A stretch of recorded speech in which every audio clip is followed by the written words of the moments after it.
everyone, welcome to the last day of Yogamas. It's day 24 and I'm here with a final pose breakdown and modification sequence. So today, to round things out a bit, we are going to be doing back bends. Now I know that back bends do have they're basically thought of as something that's really advanced more often than not. And they kind of are, but they kind of aren't, in that almost all of them can be modified to make them really accessible for basically everyone. And the few that can't, you don't necessarily need to do them anyway. I think a lot of this idea of back bends being super advanced comes from the fact that back bending oftentimes has a much more psychological factor than just the physiological factor. So if you don't know it, back bends tend to accelerate your heartbeat. They may feel really uncomfortable. They may make you feel like you're a bit panicky, and that's just what this position of the body is doing to you. It's doing to your nervous system. And because they are actually doing this, they are so super important to practice, because if you can make your body recognize that yes, it may feel like it is in danger, and it may feel like that something is wrong, as it basically does when it's when it's accelerating your heartbeat and stuff like that. And if you can teach it that you are here, that you are safe, that you are breathing through it, then this may actually be super helpful if you're dealing with stress and anxiety in your real life, so off the mat. So this is why practicing back bends is super helpful, and that's why I want to make them a little bit more accessible for you today. Let's start with Locust Pose. Now, Locust is basically you lying down on the floor with your legs outstretched, your hands by your side, and then on an inhale usually, you come up here. You lift off basically both your legs and your upper body. Now, first of all, because I'm feeling it right now, this can be super uncomfortable on your hip bones and your pubic bone and the whole stomach area. So if this is the case for you, and I find this very much depends on the day, it depends on the floor, on the mat. Well, it has a lot of influencing factors. Anyway, what you can do is take a blanket or something else that's soft and place it under your hips, and whoops, already it's feeling a lot better. Now, this is the full expression of the pose. As you can imagine, this is really, really, really active. You need to squeeze your bum, squeeze your legs, squeeze the lower back, and be active, be really active all throughout your body. Now, if you can't or don't want to go into this pose fully, then there are a number of ways to modify them. So one of the ways would be to just either lift off your legs, so you would be here, or choose to lift off your upper body. If you are going for one of these versions, I would suggest trying to switch them out every so often, so that you don't just build strength in your lower body or in your upper body, but kind of even it out a bit. But basically this is a very nice way of making it a bit more accessible. Now, if this is still too much for you, then you might want to try and just lift off one leg and maybe change while you're doing it or the next time around. So this is a really nice way, and if you find this is too easy for you, but lifting off both legs at the same time is kind of too hard for the moment, then you may want to try and make it a kind of a swimmer. So you lie here and then you pick up one leg and the opposite arm. So this is also a really nice variation that is kind of in between just picking up one leg and picking up, well, one part of your body basically. And yeah, that's almost all there is to say for Locust Pose, I think, except for try it. I mean, this is really hard in the beginning and it's really uncomfortable, and you most likely will feel it very much in your back. And the more often you do it, the easier it will get. I absolutely do promise you that. Now that we are here, the next pose is, well, we can access it from here, and it's good that we have our blanket ready if you are like me, because this one is also very uncomfortable on the hip bones. So I'm talking about bow pose. Now for bow pose, you would pop in your legs, reach around, and then kick into your arms and basically balance on your hip bones. Now, as you can imagine, this can be really uncomfortable on your hip bones. But for me, ironically, this is the least of my worries. In this case, it's my knees that are really not in favor of doing this pose. So generally I try to avoid it. If I can't, or if I do want to go into the pose for some reason, I personally try and make it active, because this is easier on my knees. And if you are anything like me and have old knee injuries or just a dodgy knee, then maybe you want to try and make the pose active as well. And active would look like this. You again pull in your knees or your legs, and then you reach back and just don't hold on and don't push into your hands, but make it all out of the strength of your own muscles. Now, you will feel it really, really, really good in your bum and in your hamstrings. And it is way harder than a normal bow pose. But at the same time, for me at least, it doesn't aggravate my knees. So that's the version I choose. What you can also do is use a block. You can have the block in between your thighs and really clamp down on it. And this can, for some people, make it easier to build up the required muscle, the strength in your muscle, or basically the muscle sorry, I can't talk today. The muscle activation, so that's a word I can say, the activation you would need. For me personally, I think it feels weird, but if it is helpful for anyone, I have mentioned it. And what you can also do, obviously, in this case, is have our trusty strap again and help yourself this way. This can be super comfortable. If it is for you, then good for you.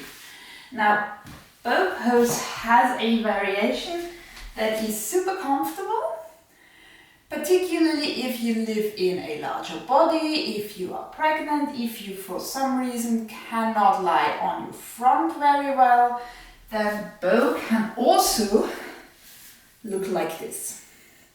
You can either grab one leg, you could theoretically, grab both legs and look a little strange usually.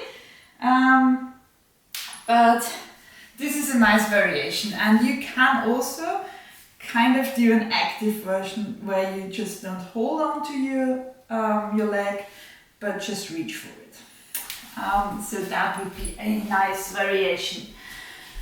Okay, so that's bow and locust. Now we come to something that is probably a bit more familiar to you, and that is camel pose. Now, I've just put it away, but the blanket makes a reappearance.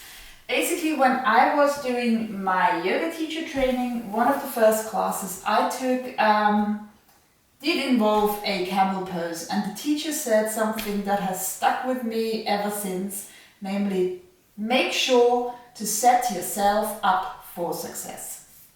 And by that she meant that in camel pose, do grab a blanket or something else that's soft to make kneeling a little bit more comfortable. It's so basic, but it was really helpful. Like, we are going to be staying here for a while, so why not make it comfortable, right? Okay, now camel pose usually involves having your hands at your lower back to, make sure that you're not dumping into it, but kind of keeping it elongated, but still bending from it, if that makes sense. And then you inhale and straighten up as much as you can, and then you bend back. And once you reach a depth where you can do it, you reach for your heels. And that's camel pose, basically. Now, one of the most important things in camel pose is that you are squeezing your bum again, and that you are trying to push your hips and your thighs forwards. So you want to have your thighs stay basically upright in the same position when you're bending backwards, okay? Now that's full camel pose. That can be hard, or it is hard rather, and so there are a few modifications. So first and most obviously, you can just bend back a little bit. Now, if you are here, then this is your camel. If you can't reach your legs, then just have your hands up if you have the strength. Speaking of not being able to reach your legs, just bring the floor closer. You could also do your camel like this. And this is a really nice version, I feel. So this is kind of still the full pose basically, but not with a really deep back bend. So this is a really nice option for everyone who has not had so much, who hasn't done very many back bends, basically is what I'm saying. So I like this version. Another way of using your block is by having it in between your thighs. That helps you squeeze your bum a little bit better again, so this could help you. Just engage everything here. Now, another way of doing a easier version of camel is just going for what I like to call a half camel or a stretching camel. In this case, you would reach, you could actually twist towards the leg, then reach to the heel, and once you have it, you just inhale your arm up, the other arm up, and stay here. Now this is easier because you're twisted, you're not bending, like you're mostly twisting instead of bending, but you can work on untwisting and coming into more of a back bend than a twisted bend, right? So this is, I feel, a really nice option. And then, if you have it, you may want to bring in a Swiss ball. And I hope I don't fall over and roll all over the place now, because it can happen with me. But basically you can use the Swiss ball, and this one is a bit tiny for it. You would probably need a bigger one. And just basically roll back onto it. So as you can imagine, if the ball is a little bit bigger, this can be a really nice way of practicing your camel pose. Yeah, that's just as I thought it would be. Okay, so what else? Oh yes, bridge pose. Now this is a staple of nearly every yoga class. So you will have encountered it multiple times, and let's just see what I can offer you. So for a general bridge pose, you set your legs up about hip width apart. You want to have your feet roughly at a distance that you can touch your fingertips to your heels. So this is a nice distance. Now, depending on how your body is built or how you tend to round basically, you will either want to try and rotate your legs outwards or inwards. So I can't tell you that, but you will feel the difference if you just try it out. Okay, so where you find the most engagement, that's the place you want to be basically. Okay, so you're lying here, you have your feet on the floor, and then all you do is have your hands by your side basically, push into your feet, and have your hips come up. Now, this is your basic bridge. Then, once you're here and have the space, you may want to wriggle your arms in and have them interlace underneath your bum. This rolls you onto your shoulders and helps you to come up a little bit more. And if you want to come up a little bit more still, then I want you to imagine that you are drawing your feet closer to your bum basically. So this recruits your butt a little bit more, and this usually pushes your hip bones up. And this can be a really, really active pose, particularly if you're imagining you're drawing your heels towards your head. This becomes a really, really, really active pose. Now, what you can do if you don't really feel it, you may want to try and have, once again, the block in between your legs to help you recruit the muscles in your legs and your bum muscles. So you basically squeeze the block in, and this helps to squeeze your bum. What I've forgotten to mention beforehand is that you want to have your pelvis tucked a bit. So you don't want to go into something like this. You want to basically push your pubic bone upwards towards the sky. Now, as I've said, this can be a really active pose, but we can make it passive as well. So, and this is a really nice restorative version. And for this, you would need another block or some bolster or something like that. And you just put it underneath your bum and chill out here for a bit. So this is a really nice version of a bridge if you can't be bothered to put the work in basically. Or, and I don't mean it any way degrading or something like that if I'm saying something like if you don't want to put the work in, right? I know that some people physically can't. I know that there are tons of reasons why you would not want to go into an active pose. I don't always do the active poses. Sometimes I just need to chill. Sometimes I don't feel well in my body that day, or I don't feel well generally, and I just need, just need that little bit of support, and that's perfectly fine. So please don't take it the wrong way if I say something like that, okay? Yeah, okay. Now I have completely lost my threads, so let me have a quick look. Okay, so the last thing I want to say for bridge pose is that you can, if you're not sure, like in terms of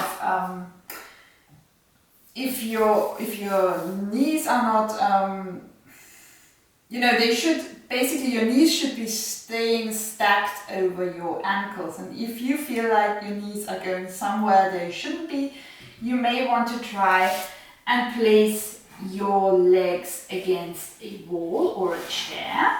Chair is probably a little bit harder, but it is easier in terms of correction or feeling what I want you to feel, because you can go around it and touch your knees against the legs. If you're doing it against the wall, it's just there so you know. So what I'm aiming for, okay, is that you use the wall to make sure you're not just tilting your knees forwards, but actually go upwards. So if you're using the wall, this is just a nice measurement. If you touch the wall, you're not doing it right, basically. If you're using the chair, you can touch your legs against it and just keep them touching while you're pushing upwards. So that was what I was trying to say. And that leaves us with the last pose, and this is the really deep back bend, and this is a pose that you should not attempt if you do not have any prior experience in it. You should probably not attempt it if you are not comfortable with back bends at all. If you had any injury, you should talk to your doctor or somebody else who cares for you professionally. I'm talking about wheel pose now. Wheel pose, and most of us will have tried our hands at it in our childhood. Is basically when you have your hands next to your ears, and then give it a big push and raise up. Now this is a full wheel. You can come up onto your tippy toes. You can try and bend a little bit more, but basically this is wheel pose. Now, if you can do it, then it's a cool thing. And if you can do it, then I'm not going to tell you anything new at the moment. If you can't do it but want to work on doing it, or want to know a way of not sitting around uselessly basically while the rest of the class is doing it, and don't worry, the rest of the class won't be doing it. Not everybody will have wheel in their practice. Usually people opt for a bridge instead, but if you want to practice, then one way would be to have a wall, if there is a wall, and just try a bridge like this. So basically you're using a wall, and you may want to measure the distance by the length of your arm and just do this. And you are the judge of how deep you want to go. You are the judge of how long you want to hold it. It's all yours basically. And then there is a second version of doing the bridge that once again requires a Swiss ball, and I think you can imagine how this may look like. So you're basically setting up kind of like for the camel pose, but this time you use it to roll over and do your bridge pose like this. Now again, if you have a Swiss ball that is a little bit bigger than mine, then it will feel more like a real bridge pose. Mine feels a bit more relaxing, which I just realized is kind of really nice. So I like this variation. So I guess this is going to show up in my own practice. yeah, and I think that's it for real, for all the other back bends, and basically this is it for Yogamas. I hope you've liked my little videos. I am really grateful for everybody who has watched them, and I hope I could offer you something that you can take away from the last 24 days. And yeah, basically, thank you for practicing with me, thank you for watching, thank you for sticking with me, and I hope I'll be continuing to seeing you here. So thank you, have a wonderful holiday time if you're celebrating. If you're watching this in summer, have a lovely day and goodbye.